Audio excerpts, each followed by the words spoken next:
all this action going down, all this motion, and this motion makes me hungry to get back.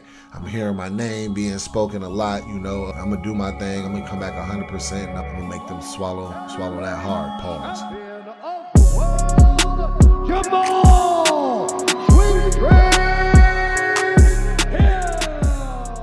What's going on, Sweet Dreams Nation? Back again. We got a fight night this weekend. Caio Borralho versus Jared Cannonier. So I'm going to break it down real quick. Just a few of them. I'm going to do the feature prelim, and then I'm going to do the main card. I'm just going to give my quick thoughts on it real quick. I looked up a couple of these guys, so I wanted to go ahead and get it out right now while it's fresh in my head. So we're going to get to that. Starting out, Silva versus Buzukja. Danny Silva, striker mainly, boxing guy, educated left hand. Good from both stance. From the southpaw, he likes to throw that. Likes to kind of slip and rip with the left uppercut, left jab from the other side. Dennis is pretty well rounded. Good jiu-jitsu, good stand up. We've seen a little bit more educated, I'd say, as far as his stand up goes. As far as this fight goes, I think Dennis probably presses the action, gets more so in his face.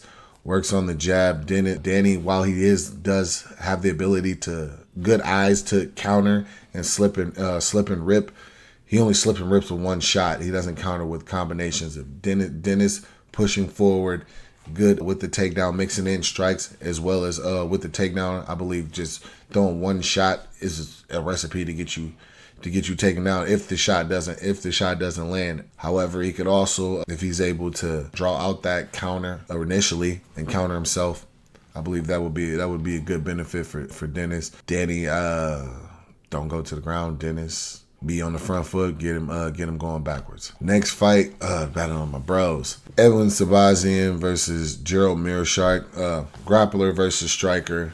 If you will. Gerald has very, very good grappling, very, very good submissions. I've actually during the Loder camp, he actually sent me some very helpful information I was able to use in that fight. I've sparred with Edmen. I know how good Edmen is stand up and how sharp he is whenever he's on point in his game. I see him as the more well-rounded fighter with more tools to win in this game. Gerald is going to have to push him backwards and get him on the ground. Edmen's going to have to be smart and educated with his shots. By shots, I mean selections. Work behind that jab, good jab. Not sitting up too high. Kind of sit down more so on the two and set up any other strike that you want to set, like big shots, like kicks. I mean, you can risk them, but if only if they're good, if they're set up well and they're well placed. Gerald, who trains with Bilal, should employ that same technique that Bilal used against Leon.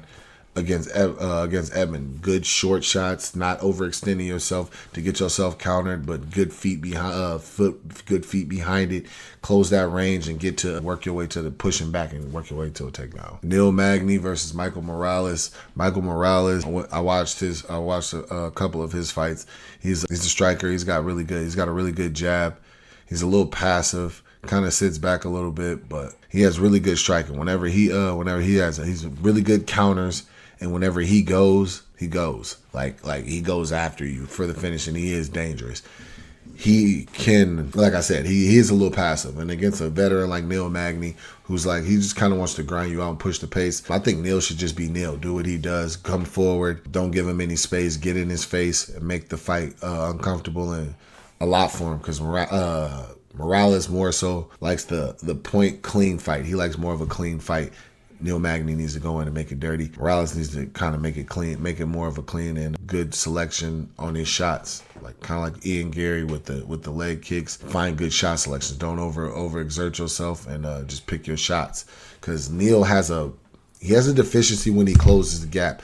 One thing about this kid with that jab, he can put that jab in his face and doubling up the jab in his face to kind of get Neil to turn his head and trying to kind of want to close that distance and get close to him, and he can make him pay for it in that, because Neil don't close distance with his head up, footwork, and like you can be ready to make you miss or to avoid the shot.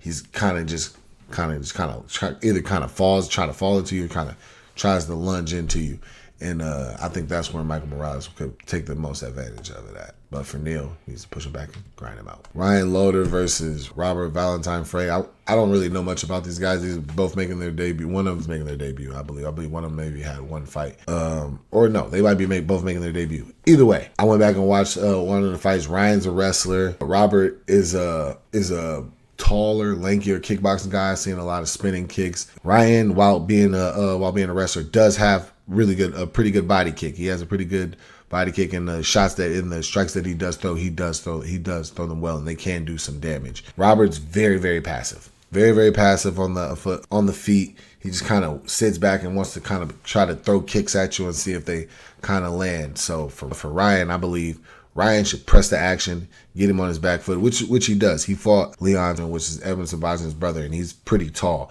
You know what I mean? Even with the height difference, he's able to push the action, push him into the cage, and got him down. And he's done that consistently now in a couple of fights that I watched him in, where he pushed the guy to the cage and got him down.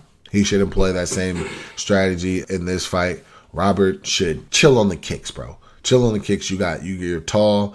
You have the reach. You have the reach advantage. I believe you should use that. One thing I did see with Ryan, he is able to be caught whenever you just kind of pop a jab out and bang, follow it up with shots. So I think the jab and the jab cross, you know what I mean, the 1-1-1-2 would be very beneficial for him just in feints. You know, he's not the most polished striker. He's a wrestler.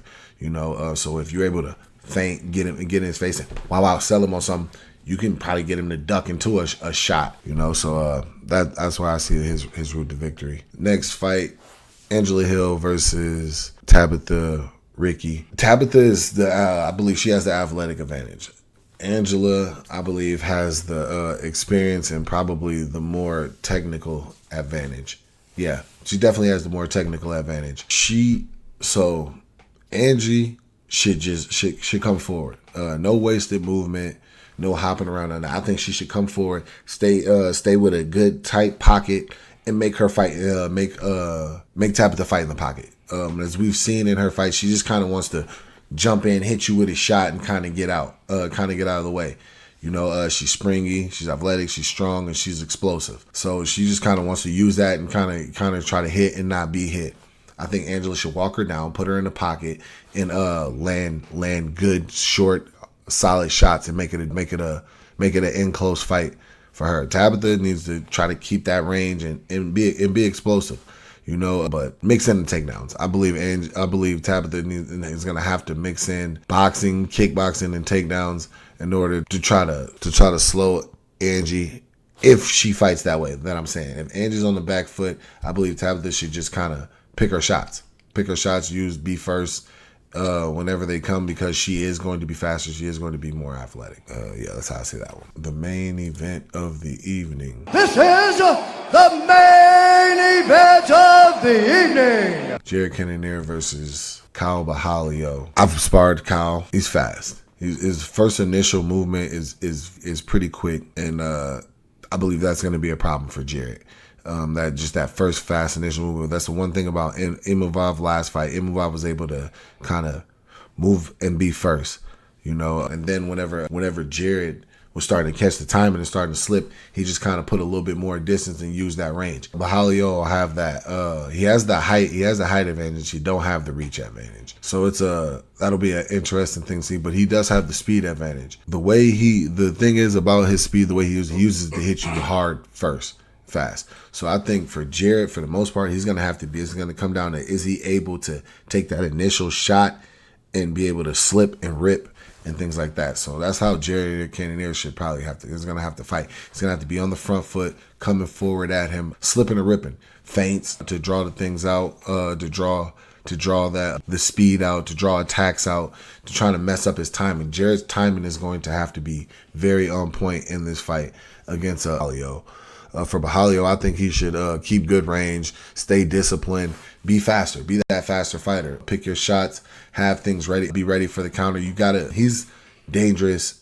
He's gonna have problems after that first initial strike, right? So after that first initial bang, I hit you first, and where Jared Cannonier gets hit first, where he's gonna have to throw, which he does. He's gonna have to throw right back immediately. Caio's gonna have to be ready for that. He's gonna have to be ready to move and be able to counter back off of that, which he has that ability to do. It's a very interesting fight to see who's gonna do that. I think Jared Cannonier does have the edge as far in the fact of he's gone 5 rounds before. You know, that's just the one little edge I feel he has right there, to where he can set the pace, right? Borralho is gonna have to figure out his pace for a 5-round fight. Jared Cannonier is gonna have to set the pace. He's gonna have to get after him, get him on his back leg, draw out that first initial strike, crack him, and mixing the grappling. Like I said before in the fight earlier, when a guy's faster than you like that, and I believe the speed advantage that I believe Borralho has in this fight, he's gonna have to mix it up and grapple him. He's gonna have to slow him down a little bit, and I believe that, as well as body shots. Good body shots as well from Cannonier, slipping and ripping body shots, but don't finish at the body. Make sure you try to finish at the head, you know, to protect yourself, because he is fast and he does have an eye, and he is a killer. He's got a mind to take your head off, you know. So yeah, that's kind of how I see this fight. Wanted to get that out real quick. My thoughts on this card and how I see this fight happening. Man, all this action going down, all this motion, and this motion makes me hungry to get back. I'm hearing my name being spoken a lot, you know. I'm gonna do my thing. I'm gonna come back 100%, and I'm gonna make them swallow that hard. Pause. Big pause. But yeah, when I come back, I'm gonna make you regret ever speaking my name. You know, I hear him. You know who you are. You know who you is speaking upon me. And woo! Can't wait to be back. Sweet Dreams Nation. Love y'all. Appreciate you.